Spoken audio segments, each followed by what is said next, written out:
favorite smartphone in a while. It's in the comment section. I'm publishing videos. People are like, Lou, where is the K20 Pro, the Redmi K20 Pro? People telling me it's the next Pocophone. It's kind of crazy, actually, when you look at the spec list and then you look at the price. Snapdragon 855, top tier chipset, 4,000 milliamp hour battery, full screen display, AMOLED, pop-up camera. You're like, okay, I hear you. This thing, when you do the conversion, the starting price, $360. Now, quickly, I should tell you, available in China first, India next. So keep that in mind. If you're in North America, you may have to import this thing. But that's a crazy spec list when converted to the North American price, as far as I'm concerned. Now, my version is the top spec version, which is a few more dollars than $360. As you can see on the side, this one is 8 gigs of RAM and 256 gigs of storage. Starts at 6 gigs RAM, smaller storage, and that's what you get for the $360 USD. We have a case as well to get you up and running. It's a pretty simple, I guess it's a little nicer than simple. Sometimes you just get that like plasticky clear case, the TPU case. This one is thinner, so I'd be more likely to use that than the typical freebie case that you get. Really crazy pattern on it. Look at that. I mean, that's the first time we've seen that. That's like some Game of Thrones thing, right, Will? That's Targaryen.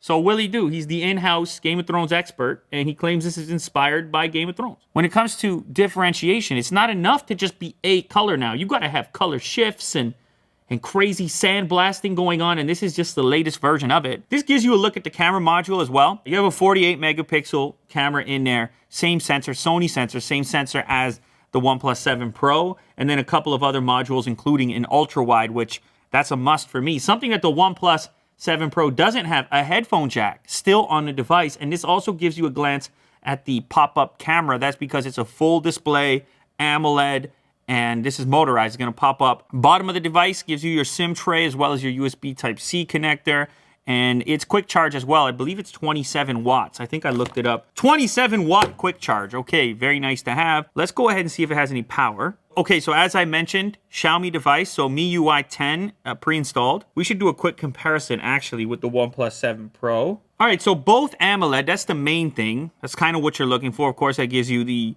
rich tones and the dark blacks. I should also mention on the OnePlus, around the edge, the glass curves. You don't get that on the K20 Pro. But these two devices, even though the specs are quite similar, the price is not. Now, as I mentioned before, it's running MIUI, so for me, that's a bit foreign. That's not my typical operating system. I'm more of a stock Android or close to stock Android guy. And since I've been using the 7 Pro, it's been crazy quick.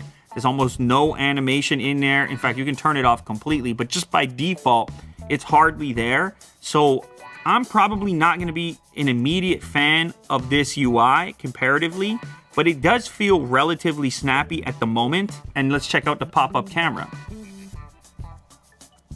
Pop-up camera.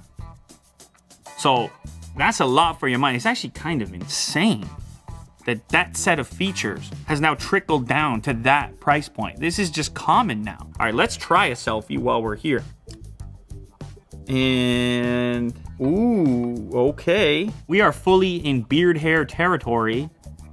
Lots of contrast, which is what I look for, as well as not blowing out the brightness on the cheek here. Another thing that I'm looking for with a front-facing camera. That said, look how black the black is. It blends right into the unused portion of the display, the black of my shirt. I'm gonna try HDR on this one, auto. So it's obviously very hot once again, and there's not much you can do about it. This is a very bright environment to shoot photos in, but the detail is there, man. The beard hairs are there, and again, this is kind of wild that we're talking about anything comparable to a flagship type of performance in something that's nowhere near that price point, starting at $360. All right, let's try the rear camera. So this is at 1x, no HDR.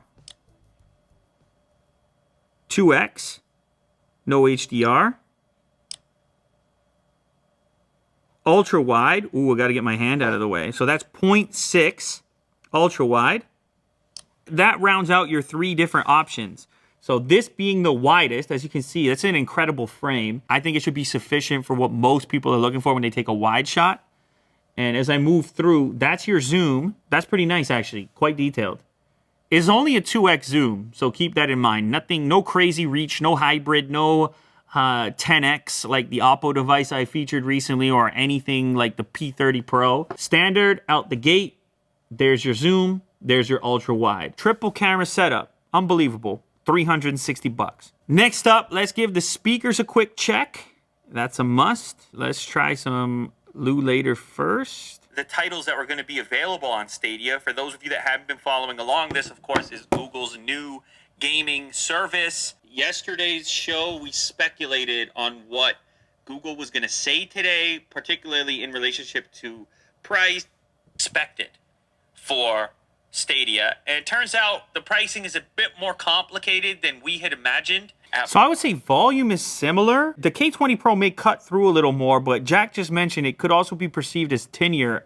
I also hear more low, mid-low, low-end kind of frequency in the OnePlus device, but honestly, I'd say they're kind of comparable. Neither of them sound amazing.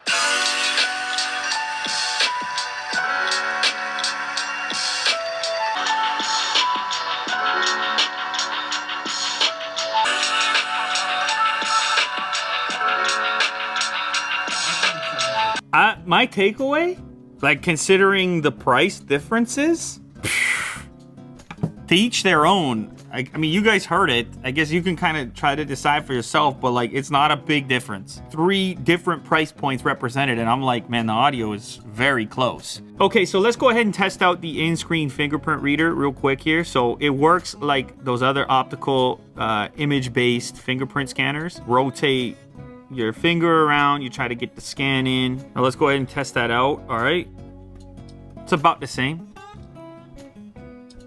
It's fast enough. I don't mind the look of the animation there. I turned it off on this device, on the 7 Pro. I just turned it off, so it just takes me straight in. Little race here.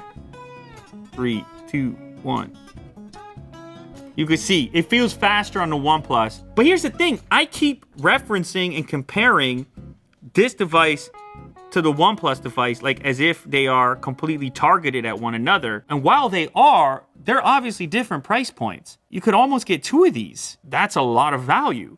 It's a ton of value. This has so many elements from a hardware perspective that make the OnePlus 7 Pro special. They're sitting in here at a much lower price point. If you can look past the skin, which might not be to your taste, at least for me in the North American market, I'm sure people in China are completely used to MIUI and they're happy with it and they're going to use this and so forth. But me, I like to have the app drawer. Yeah, I like to have something closer to a stock Android experience. It's just more where my head is at. But if you think about this from the standpoint of like, okay, I'm going to put my own launcher on anyways, now it becomes hard to justify spending the extra cash on the OnePlus. I get it. It's a bigger display.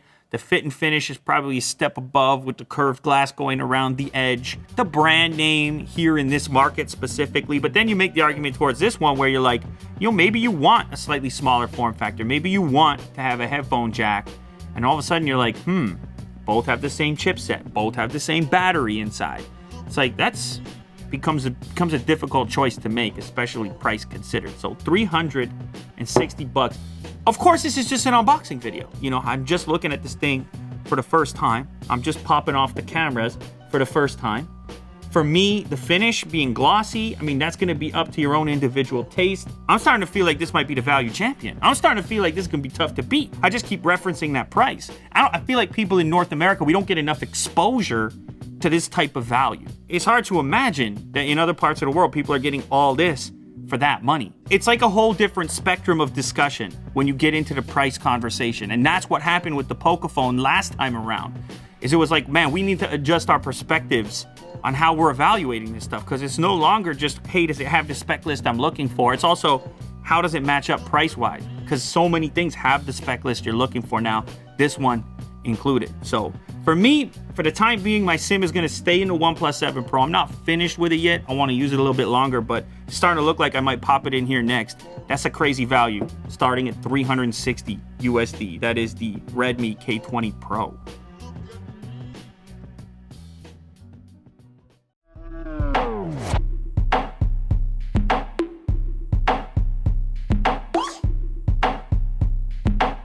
The Redmi K20 Pro is in the house. Yes, it's time to take a look at the flagship killer 2.0.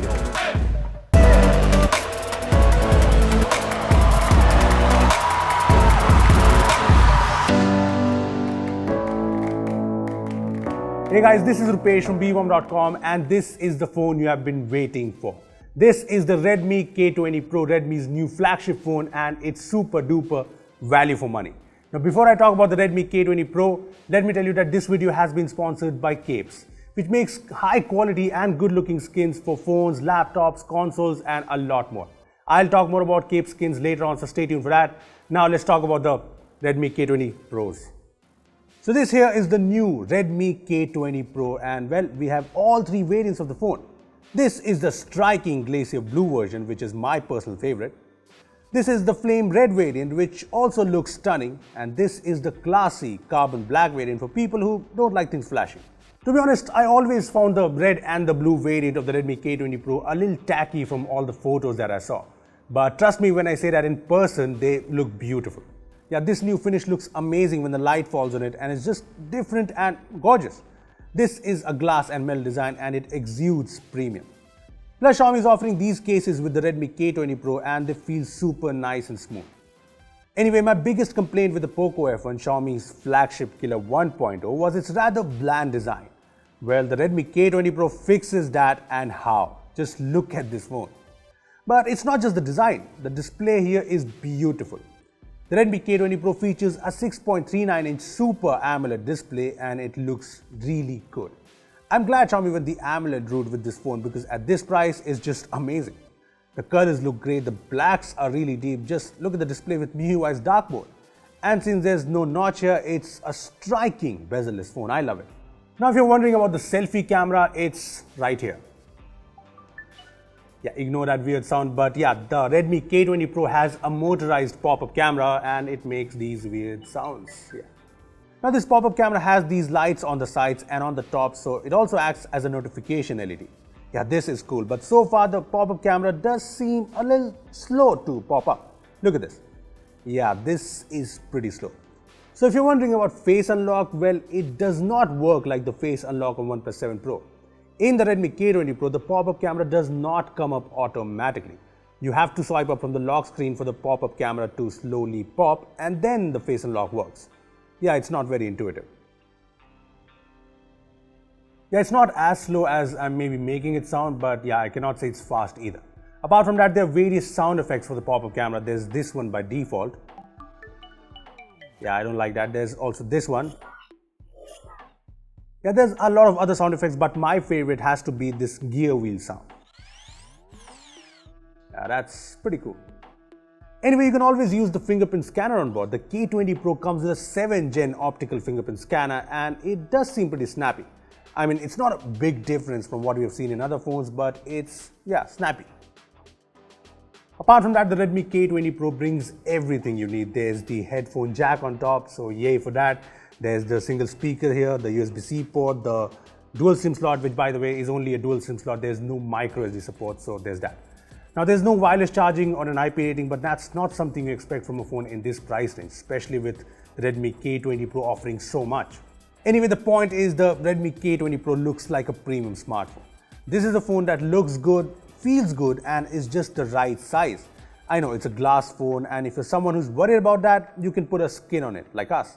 This is the newly launched green camo skin from Capes and it looks super cool. It's not just this though. Capes offers a variety of cool skins that not only look great but also protect the device against scratches while offering grip. These skins use high quality 3M materials which will not leave any residue behind, so that's great. Cape skins are available for almost all popular phones, laptops, headphones and more at prices starting at just Rs 399. Plus, BBomb subscribers can get a discount of 10% by using the code BBombK20. And guess what? Capes is giving away a brand new Redmi K20 Pro as well. So what are you waiting for?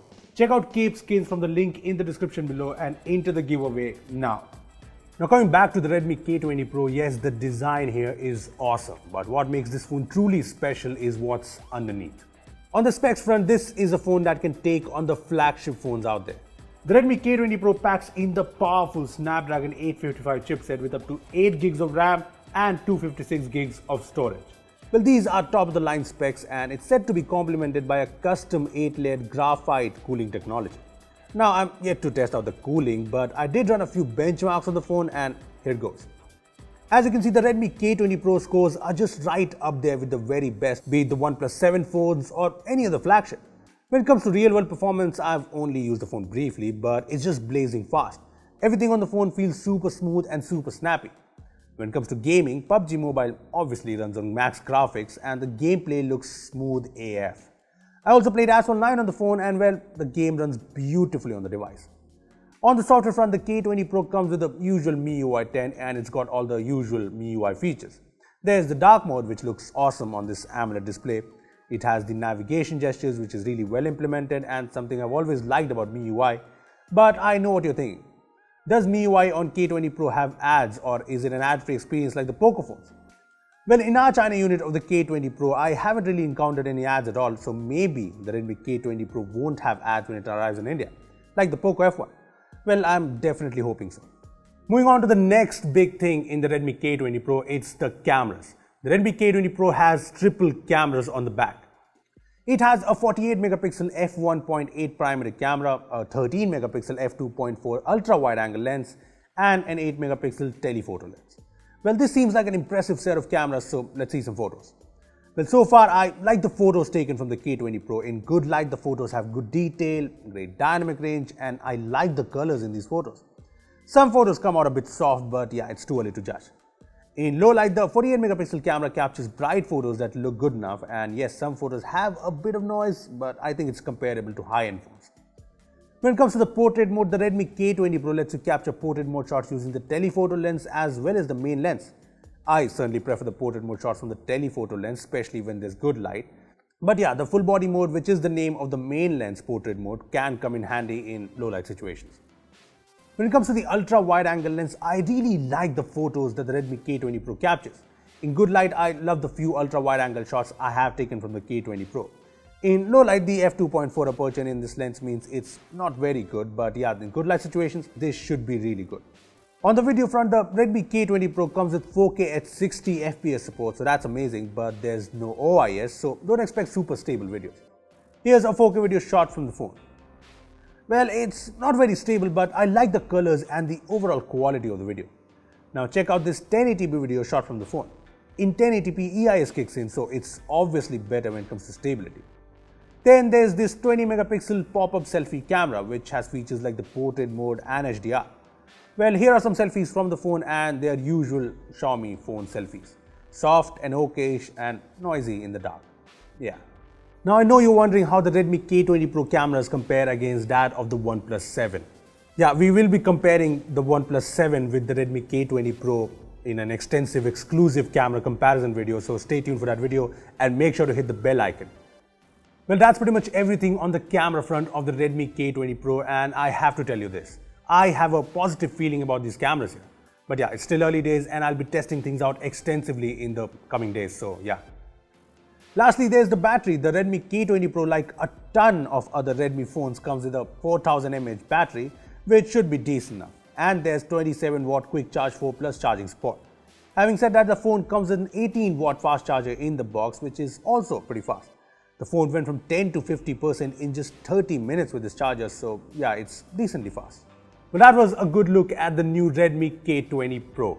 Now, I remember when the Poco F1 launched last year, I was looking for that one flaw, that one compromise that Xiaomi must have made to keep the price of the phone so low. But I failed to find one. Now, I can say the same for the Redmi K20 Pro. The Redmi K20 Pro starts at 2500 yuan in China, which is around 25,000 rupees. And it's just unbelievable the things Redmi K20 Pro packs for that price. You get a premium glass build, a bezel-less design, an AMOLED display, the Snapdragon 855 processor, cameras that so far seem really great, decent battery with fast charging, and all of that for around 25,000 rupees. Yes, one word, unbelievable. Well, those are first impressions of the Redmi K20 Pro. I know this phone seems amazing right now, but I'll suggest you to stay tuned for a full review, where we'll find out if the Redmi K20 Pro is as perfect as it seems. So if you have any questions around the Redmi K20 Pro, make sure to comment down below and we'll answer them when our full review comes out.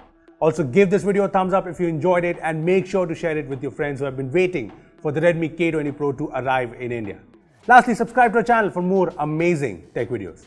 But that's me signing off. Thanks for watching, and I will see you in the next one.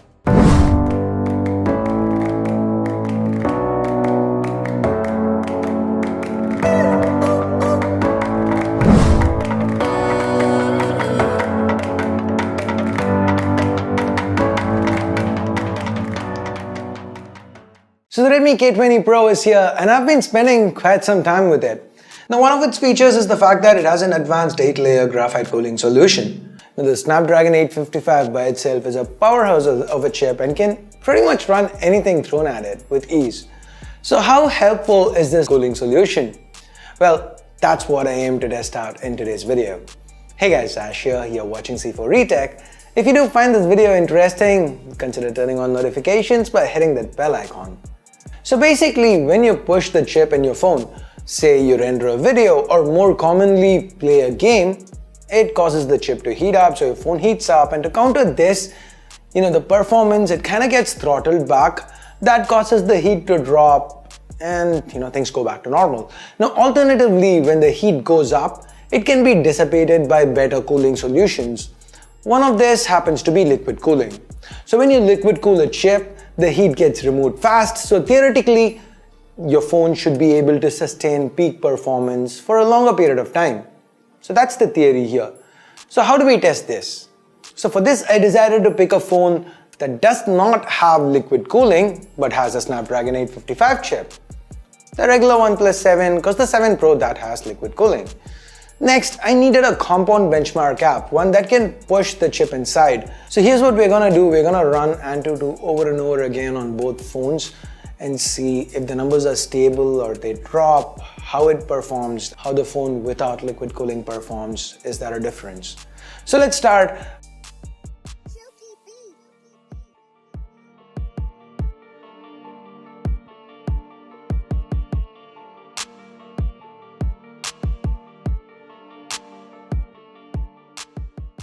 At the end of the first test, the OnePlus 7 score is 370,000 points.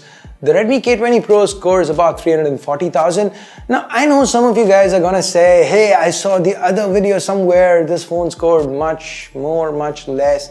Now, forget about the numbers themselves. Now, the build you are on is responsible for numbers. Sometimes, especially with MIUI, there is some variance with builds.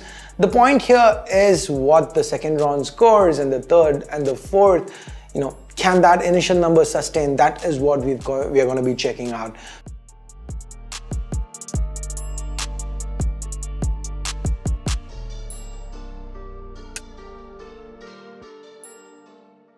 At the end of the second run, the OnePlus 7 score actually went up a little bit, 373,000. The Redmi K20 Pro dropped to 301K. Interesting.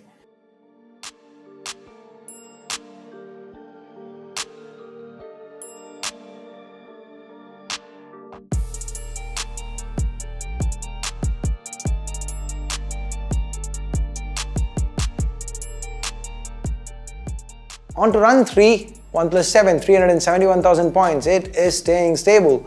The K20 Pro has bounced back a little bit, 311K.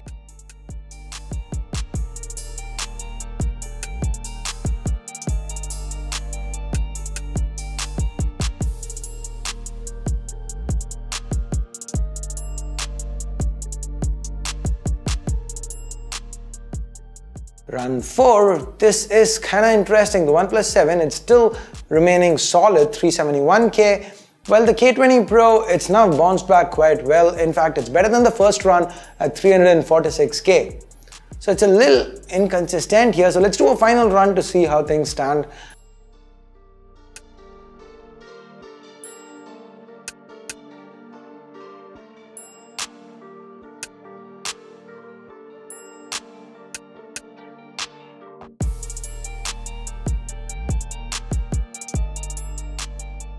Run 5, OnePlus 7, again solid as ever, it's remained constant at 370K.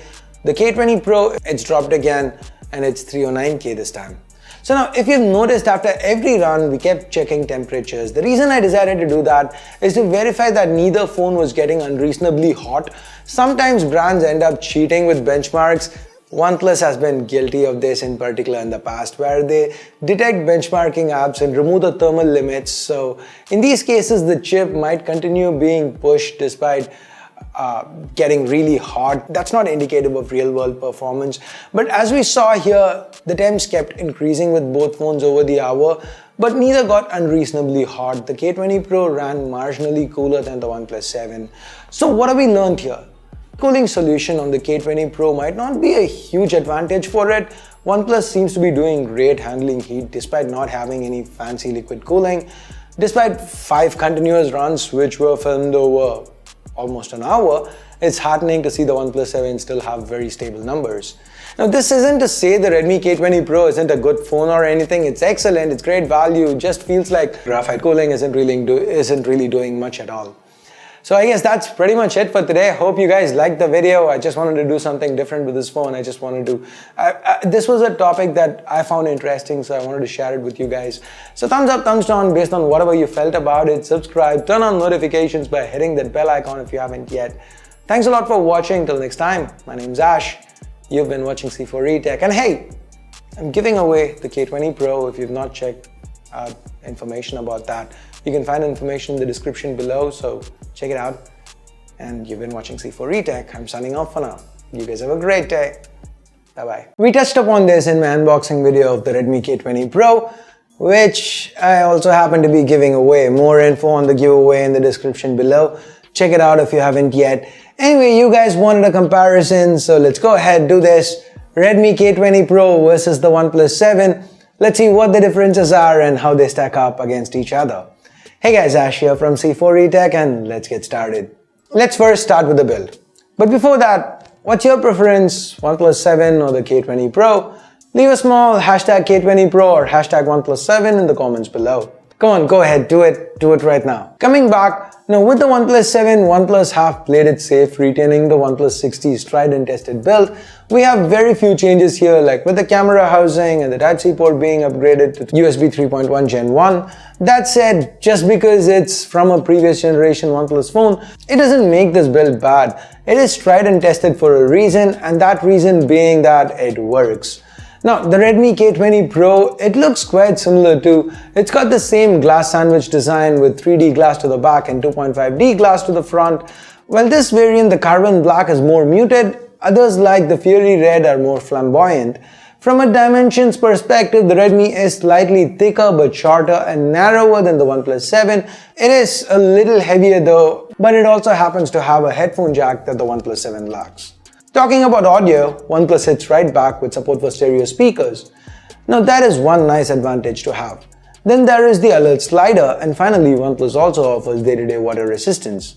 Now though built-in design is something I usually leave to user preference, the sheer number of extras OnePlus wins on tilts this round in OnePlus's favor for me. Now moving on to the display, here's where the K20 Pro strikes back and takes a win. Now both phones have almost the same size display. The OnePlus 7 has 6.41-inch AMOLED panel, the K20 Pro a 6.39-inch, again AMOLED panel. Both are 19.5:9, no change in resolution either, Full HD+. They're similar panels and they are both covered by Corning's Gorilla Glass. It's not a lot between them with regards to quality, except for the fact that one of these panels, it doesn't have a notch. And that's the one on the K20 Pro. So you get a more immersive experience when viewing videos and using the K20 Pro in general. And because of that, when it comes to display, it's the K20 Pro that goes ahead and takes the round. From display, let's jump to what's underneath the hood. Here both phones are powered by Snapdragon's latest and greatest chip, the Snapdragon 855. Both of them are great performers. They do have minute differences though, but at the end of the day, it's not really big. Now for example, the K20 Pro has liquid cooling, that is a pro. In practical usage, the OnePlus 7 can game as well. On the other hand, the OnePlus 7 has UFS 3.0 storage instead of UFS 2.1, which the K20 Pro has. It does help launch speeds a bit, but you aren't really gonna notice that unless you're comparing them side by side. Now, the OnePlus 7 also has faster transfer speeds and faster USB charge speeds due to sporting a USB 3.1 Gen 1 port compared to USB 2 standard Type-C on the K20 Pro. The K20 Pro's base variant comes with 6 gigs of RAM and 64 gigs of storage, while the OnePlus 7's base variant, it comes with 6 gigs of RAM and twice the storage at 128 gigs. This is all the more important since neither phone has support for microSD expansion. So overall, though the differences here are minor when it comes to the specs themselves, it is close, but the OnePlus 7 has a slight edge. Next, let's move on to battery, and here's where the K20 Pro levels the scores once again. It has a 4000 mAh battery compared to 3700 mAh on the OnePlus 7. Now, it's not just the capacity. Traditionally, MIUI has been better at battery optimization when compared to Oxygen OS. Now, it's to the point where it's even been annoying at killing apps in the back and so on. Now, anybody who's actually used MIUI in the past would attest to this fact. Now, while I've not used the K20 Pro long enough to give you conclusive opinions on this, based on my initial impressions with the K20 Pro and also the time I've spent with the Mi 9 and Mi 9 Explorer, which has been a lot, these phones are basically identical to the K20 Pro in certain regards. For example, they have similar size screens, internals and software. So I'd expect the K20 Pro to fare better than the OnePlus 7 by 15 to 20% at least. I'll confirm this in the full review though. Now, that is not to say the OnePlus 7 has bad battery life. The OnePlus 7 will get you through a day on a single charge with moderate to intense usage most times. It is just that the K20 Pro will fare better. Now, when it comes to charge speeds, the OnePlus 7 has the faster charger out of the box, a 20 watt charger compared to the 18 watt Quick Charge 3 adapter for the K20 Pro. The OnePlus solution is also proprietary. Some circuitry has been offloaded to the adapter, so the phone remains cool while charging, and it even charges fast when you game or use the phone for anything you want. These are some advantages. That said, the K20 Pro uses Qualcomm's solution, so you get more accessories for it, including power banks, and in China, at least for an extra 200 rupees or $3 US, Xiaomi lets you buy the K20 Pro with a 27 watt charger. The extra cost here is very little and it's almost negligible, so this leads me to give the battery round to the K20 Pro. And then we get to software. The OnePlus 7, it runs on Oxygen OS built on top of Android 9 Pie. It's fast, close to stock. It's one of the cleanest and snappiest interfaces you'd come across. Now, on the other hand, the K20 Pro runs on MIUI 10 on top of Android 9 Pie. MIUI 10, while not close to stock, it's still plenty fast and packed with features. Now, I'm sure this one's gonna be a controversial decision. MIUI does come with ads in certain markets like India, while Oxygen OS, it does not have ads. This leads me to give this round to OnePlus. Your mileage may vary though. Next, let's talk cameras. The OnePlus 7 has two cameras to the back, one's a depth sensor, so blah. The Redmi K20 Pro on the other hand has a much more interesting setup to the back. Both phones share the same primary camera with almost every other flagship out there today. The Sony IMX586, a 48 megapixel sensor, it's paired with the f1.75 lens on the Redmi K20 Pro. It's not optically stabilized, but on the OnePlus 7 it is paired with the f1.7 lens that has OIS. That said, as you can see, there is not a lot between them. The detail levels, the dynamic range, it's all very close given that the hardware is the same and even the image signal processor is the same. There is a bit of difference with the software processing that leads to a little increase in saturation with certain images shot with the K20 Pro. It happens sometimes, it's not all the time. Under low light though, the OnePlus 7 tends to shoot cleaner images with its nightscape option than the K20 Pro's night mode. The K20 Pro's images are a little brighter though. The reason for OnePlus's edge here is optical image stabilization, which lets it expose longer, hence the cleaner results.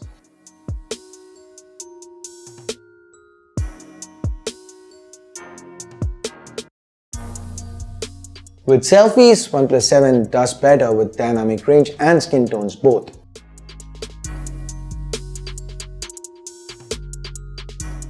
Similarly, OnePlus manages to hold an edge with video too, and the colors are a tad richer here, but more importantly, there is stabilization even at 4K 60. It's worth noting that the K20 Pro can do 0.2 seconds of 960 FPS super slow motion at 1080p. The OnePlus 7 can do a lot longer, 1 minute, but at 480 FPS only. All that said, the K20 Pro's edge here is in the fact that it has two extra sensors that do a lot more than just depth sensing.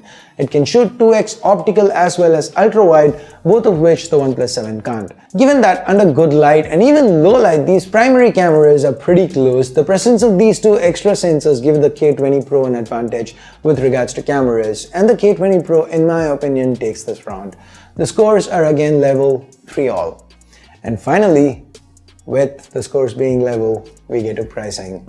Here, the OnePlus 7 starts at 32,000 rupees in India.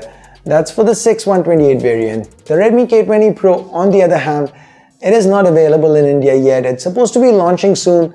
As of now, in China, it's priced at 2499 yuan. That's for the 664 variant. Now, for parity's sake, if we take the price of the 6128 K20 Pro and even throw in the cost of that 27-watt charger bundle, the price comes to 2619 yuan. That's about 26,400 rupees or 378 US dollars. So even if the pricing does come in a little higher in India, the K20 Pro should most definitely be priced cheaper than the OnePlus 7, making it definitely better value for money. So with that, the K20 Pro wins the price round, and with it, the comparison 4-3. Now that doesn't mean the OnePlus 7 is a bad phone. It's still an excellent offering, and like I've always said, there is no one size fits all. So if your priorities are different, if for example, the convenience of warp charge is more important to you than that 10-20% better battery life, or video stabilization or low light, the little bit better low light is more important to you and worth sacrificing the two extra sensors, you can go with the OnePlus 7 and it will not let you down. But in the K20 Pro, Redmi seems to have put together a mainstream flagship for the masses. It is the better bang for your buck, and it is the better phone here today. So if you want to wait for it to launch, you probably should. And with that, we get to the end of this video. So what do you guys think? Which of these two do you like better? The Redmi K20 Pro or the OnePlus 7? Let me know in the comments below. Also, thumbs up, thumbs down based on whatever you felt about this video. Subscribe, turn on notifications by hitting that bell icon if you haven't yet. Thanks a lot for watching. Till next time, my name's Ash. You've been watching C4E Tech, and I'm signing off for now. You guys have a great day.